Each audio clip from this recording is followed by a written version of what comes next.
Affairs sector revised laws in 2014. President Ramotar spreads Christmas cheer at GPHC Pediatric Ward. 2014, a year of many challenges and some successes. And the Prime Minister joins Dharamshala residents for Christmas lunch. With this GINA News Capsule, I'm Janelle Carter.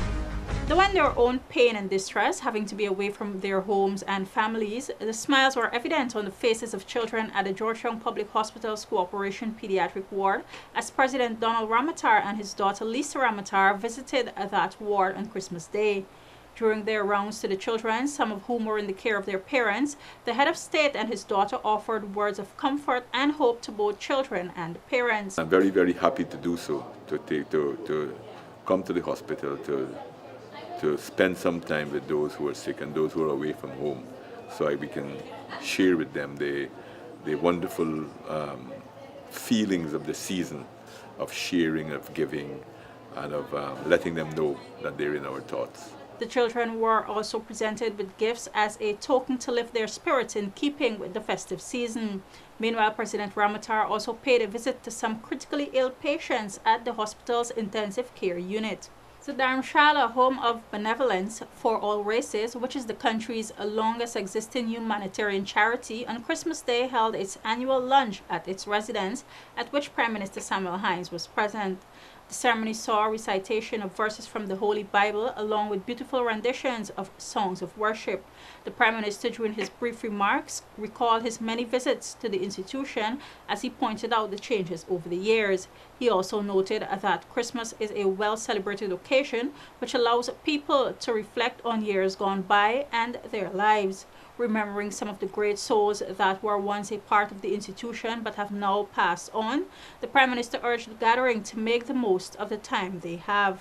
The year 2014 can be best described as a mixed year, one of many challenges and one when historical events occurred. The mettle of the PPPC government was tested, but the administration persevered to bring goods and services to Guyanese amidst a tense political climate. With the new political dispensation in the parliament, with the combined opposition having a one-seat majority, several massive developmental projects were stymied as a result of budget cuts. For the first time in Guyana's history, the head of state was forced to use the constitution and prorogue the parliament in an effort to preserve its life and pertinent matters in the interest of Guyanese. Nevertheless, the administration continued to carry out its mandate to the electorate.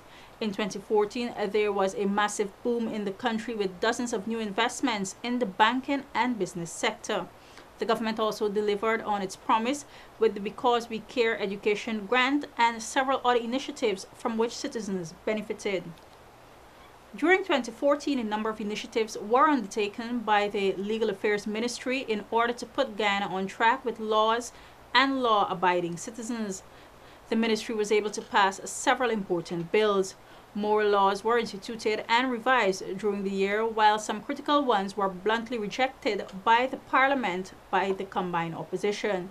Some of these bills include the Anti-Money Laundering and Countering the Financing of Terrorism Bill and the Customs Act. The AML bill would have brought Guyana on par with international financing regulations, while the Customs Act seeks to remove from it a discriminatory element which would have made citizens compliant with Guyana's treaty obligations under the Treaty of Chagaramas.